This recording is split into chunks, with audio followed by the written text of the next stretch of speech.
Olá a todos! Vamos falar de coleções biológicas. Coleções biológicas são coleções de investigação. São extremamente importantes para percebermos toda a diversidade dos organismos que existem. A diversidade é enorme e, por essa razão, é necessário concentrá-los em locais especiais em que a sua investigação é facilitada. Essas coleções constituem um património insubstituível da humanidade. São de organismos que podem estar vivos ou podem estar preservados. É nesta categoria que se incluem os herbários. O herbário da Universidade de Coimbra é aquele em que nos encontramos. O meu nome é Fátima Salles e eu sou a curadora deste herbário.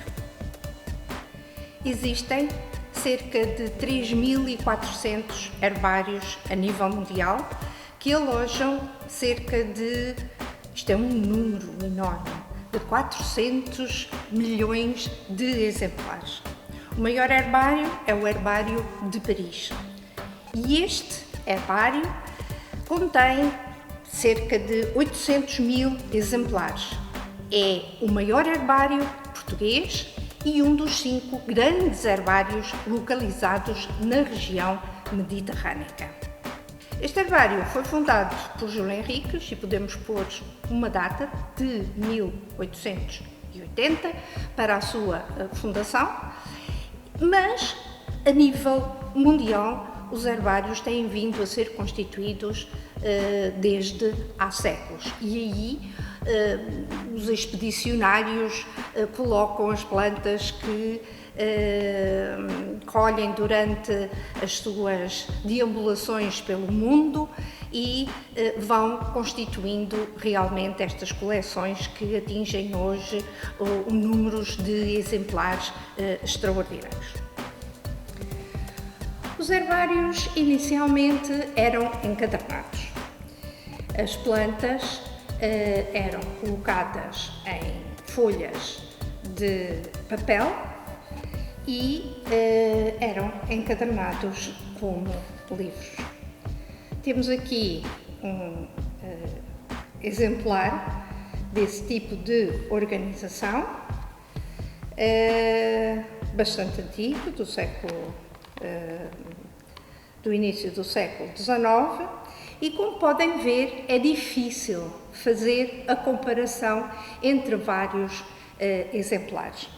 Por isso, ao fim de algum tempo, os exemplares passaram a ser colocados um em cada folha para poderem ser comparados facilmente lado a lado.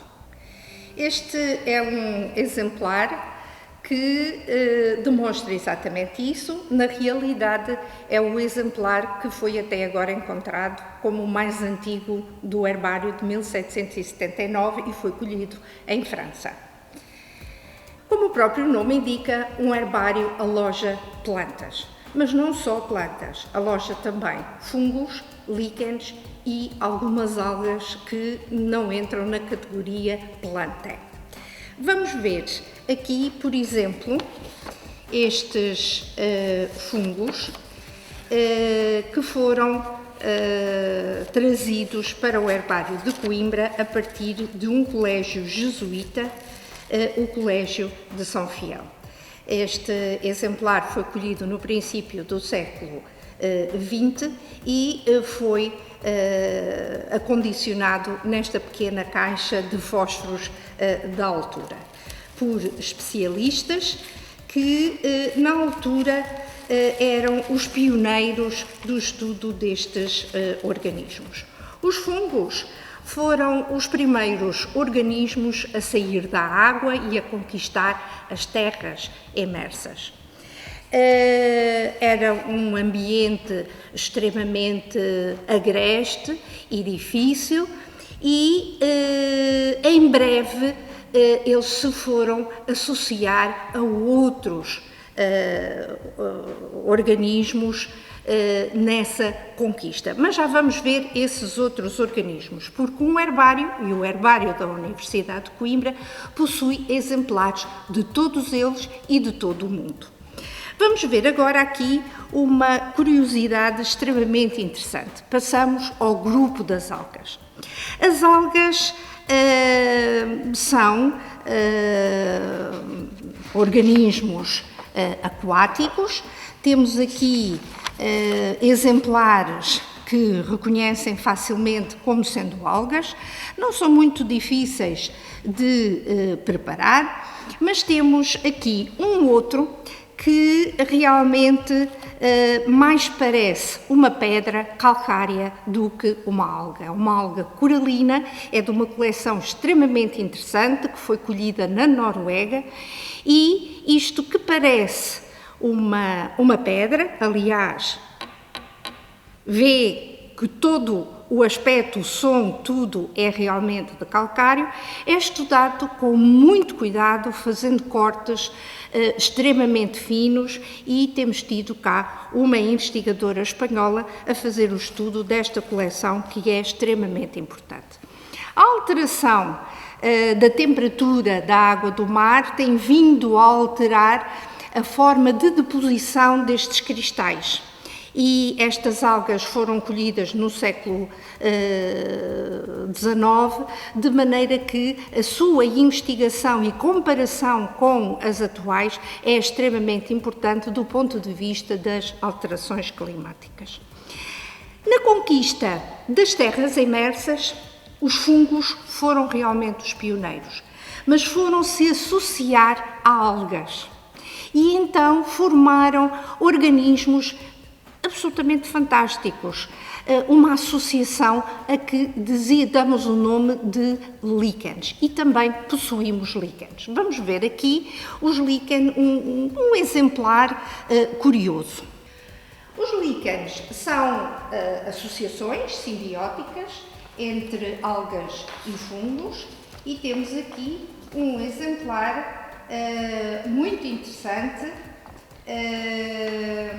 Estamos muitas vezes habituados a ver realmente fungos desenvolvidos sobre rochas, e a própria rocha foi colhida, a própria pedra, e esta associação permitiu que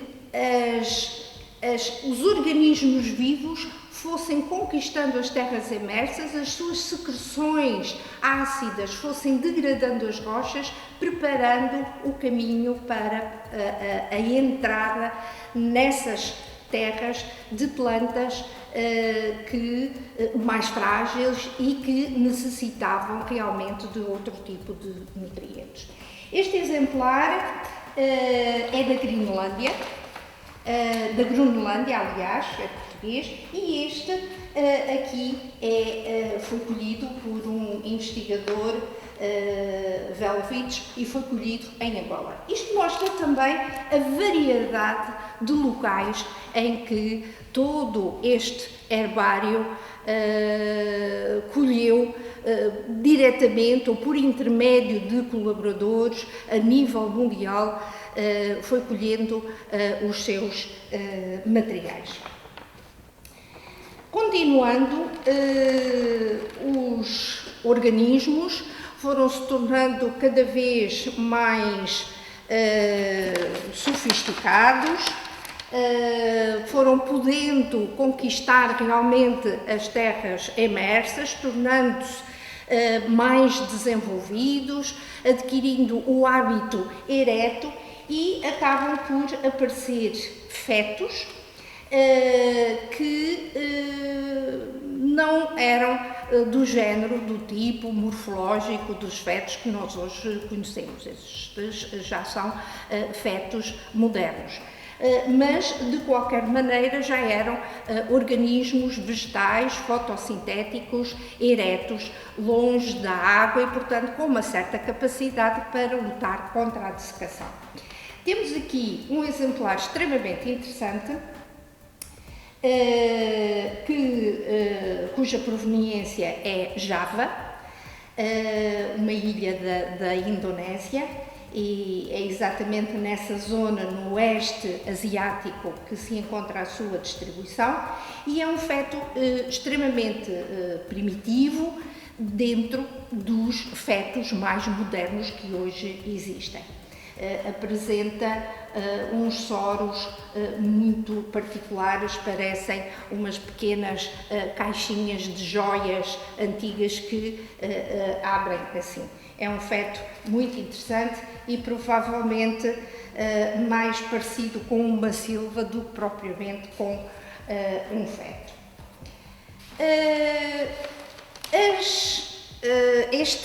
Em termos de reprodução, estas plantas produzem esporos, ainda uma forma bastante primitiva de reprodução. Mais tarde, no processo evolutivo, mais tarde, quer dizer, uma série de milhões de anos, aparecem outras plantas de que já ouviram falar e que reconhecem aqui como um pinheiro, uma gimnospermica. Estas plantas são excepcionais porque já apresentam sementes. As sementes estão incluídas dentro dos cones. Este exemplar foi colhido perto do Mar Morto, na Bulgária, e apresenta um aspecto que reconhecemos como um pinus, um pinheiro, mas sem dúvida nenhuma muito diferente daqueles que nós temos em Portugal. Os exemplares de herbário têm graus diferentes de importância e os mais importantes de todos estão assim guardados nestas capas especiais com umas listras vermelhas que os identificam imediatamente no herbário.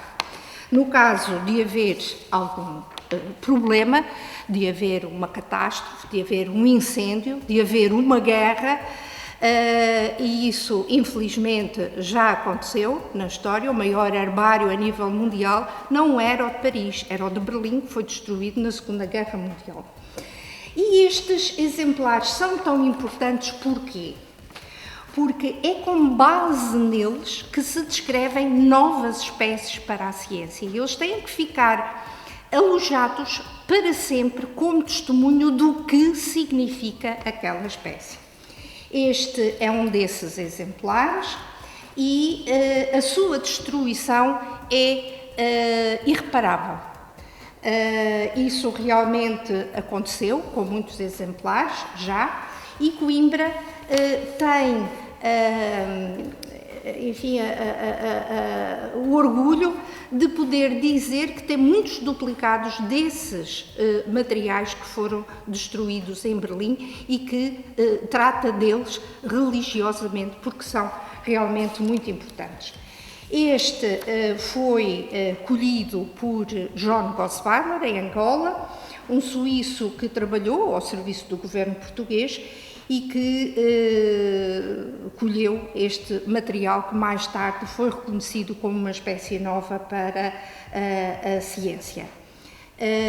E por isso se encontra realmente acondicionado de uma forma especial. Este plástico é de qualidade de museu, todos estes materiais são de qualidade de museu. Desaparecendo este material, na realidade é muito mais difícil saber o que significa essa espécie. Mas o herbário tem também ainda outras coleções específicas. Uma delas é a coleção carpológica, uma coleção que contém exemplares de frutos, que pelas suas dimensões não é viável incluírem-se com os exemplares. Este é um exemplar de Pterocarpus angolensis, portanto uma planta de Angola, que foi colhida na expedição designada por Inter Angolano, que foi efetuada por aquele que na altura era o diretor da Botânica aqui em Coimbra, Luís Carriço. Como veem, muitas pessoas têm contribuído para esta coleção, que é muito grande, mas para todas as coleções a nível mundial. Temos também uma outra coleção que tem cerca de 6.000 itens, que é uma coleção de sementes. Uma coleção de sementes tem um nome interessante de seminário. As sementes ou os frutos, quando as sementes são muito pequenas e os frutos não abrem, incluem-se mesmo os frutos, que é o caso aqui desta, e que já está informatizada. Portanto, tem aqui um código de barras, exatamente como as coisas que compramos no supermercado, que têm um código de barras para ser lido e ser pago. Temos realmente uma grande variedade de materiais, quer de Portugal, quer de outros países.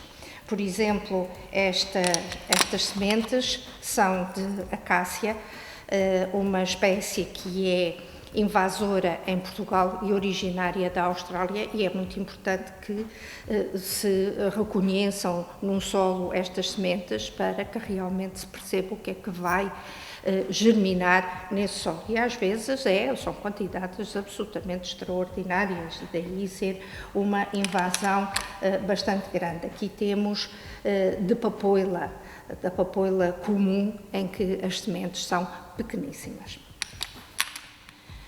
Muitas vezes os exemplares chegam a um herbário já mais ou menos preparados, portanto já passaram pelo processo de prensagem e pelo processo de secagem. Na realidade, encontram-se neste estádio de preparação. Possuem realmente uma etiqueta e este exemplar foi colhido em São Tomé, na Lagoa Azul. Então, é necessário que o material seja montado. Esta preparação não é muito complicada. No caso dos animais com tecidos moles, a preparação é muito mais complexa, mas é necessário que o material seja bem fixo e que os materiais de suporte sejam duráveis para que possam ser manipulados durante décadas, mesmo séculos. São colados, são fixos adicionalmente com umas pequenas tiras e, no caso de serem um pouco mais volumosos, são inclusivamente cozidos. Está aqui um exemplar já completamente tratado. O exemplar está totalmente pronto a entrar no herbário. Trata-se de uma planta que existe em Portugal. É uma planta extremamente interessante, existe em Portugal e existe no norte de África, em Marrocos, e é uma planta insetívora. Muitas vezes são designadas por plantas carnívoras. Tem umas glândulas muito proeminentes que segregam enzimas digestivas exatamente como o nosso estômago as produz, que digerem as proteínas dos animais que capturam. Trata-se de Drosophila lusitânico, que havia aqui mesmo na zona de Coimbra, onde se encontra o herbário. Este é um exemplar moderno, foi colhido há pouco tempo, em 2015. Esta etiqueta moderna contém imensa informação. Viram alguns exemplares que têm menos informação, mas quer num caso, quer no outro, a informação é recolhida na altura da colheita.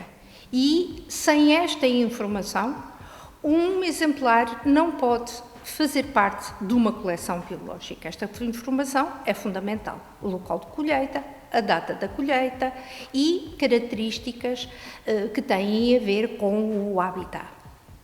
Ora, acontece que um exemplar como este tem dois tipos de informação para o investigador.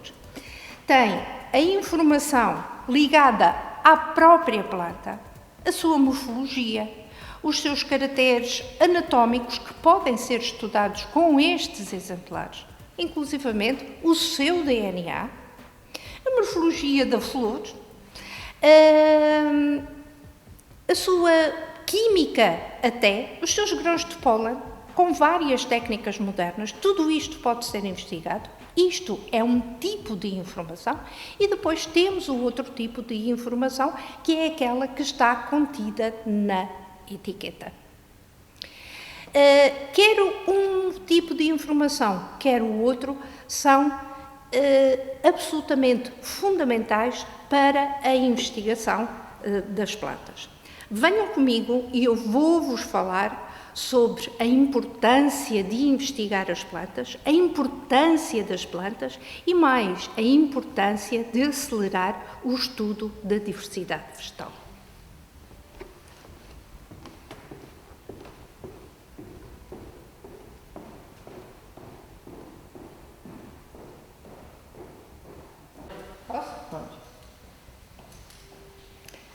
As plantas são fundamentais para a vida na Terra. As plantas são a base das cadeias alimentares. As plantas produzem oxigênio. As plantas absorvem CO2 e, portanto, modelam o clima. As plantas são responsáveis pela manutenção da camada de ozono. Ao produzirem oxigênio, constitui-se nessa camada protetora dos raios cósmicos. E, na realidade, hoje já descrevemos cerca de 400 mil espécies.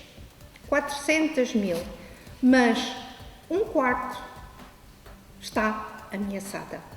E isso tem vindo a acontecer a uma velocidade bastante grande nestes últimos anos, nestas últimas décadas. E esse acelerar da destruição da biodiversidade vegetal, esse está relacionado com as atividades de desenvolvimento tecnológico que têm vindo a decorrer no planeta. Para percebermos o que podemos fazer e como remediar esta situação, temos também nós, investigadores botânicos, que trabalhamos nestas coleções biológicas, fazer um esforço suplementar na investigação da diversidade vegetal e acelerá-la. Para isso, dispomos hoje em dia de várias tecnologias que estamos a utilizar de uma forma global e o Herbário da Universidade de Coimbra está a colaborar com as outras coleções biológicas de plantas a nível mundial. Os investigadores precisam, então, de um acesso muito rápido a todos estes exemplares, alojados em tantos herbários dispersos por todo o mundo e a tanta informação. Para isso, nós, investigadores, estamos a disponibilizar essa informação na internet de uma forma aberta, um acesso aberto, e de maneira a que a investigação possa ser executada no mínimo espaço de tempo. O Herbário da Universidade de Coimbra tem várias estratégias para este efeito. Uma delas é o catálogo, onde imagens dos exemplares estão associadas à informação das etiquetas, mas tem ainda uma plataforma colaborativa dedicada aos cidadãos. Trata-se de Ciência Cidadã. Ciência Cidadã é uma estratégia apoiada mesmo pela União Europeia para que qualquer pessoa, e vocês também, alunos, possam colaborar com os cientistas nós. Há vários benefícios para ambas as partes. E a verdade é que um cidadão que colabora com a ciência está mais bem informado, consegue tomar melhores decisões e, portanto, todo o processo democrático no mundo sai favorecido. Vamos convidar-vos a participar nesta aventura e a conhecerem melhor não só o herbário, mas as plantas e, na realidade, as plantas de todo o mundo que existem no herbário da Universidade de Coimbra. Venham e juntem-se ao projeto Explorator. Exploradores, sejam exploradores. E para ser um explorador, como é, Joaquim?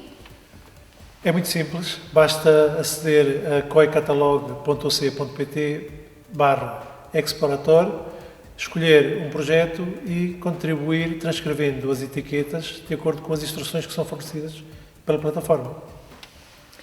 Deixamos este desafio a todos e têm imensas ajudas durante este projeto e esperamos que sejam uns exploradores muito profícuos e principalmente que se divirtam.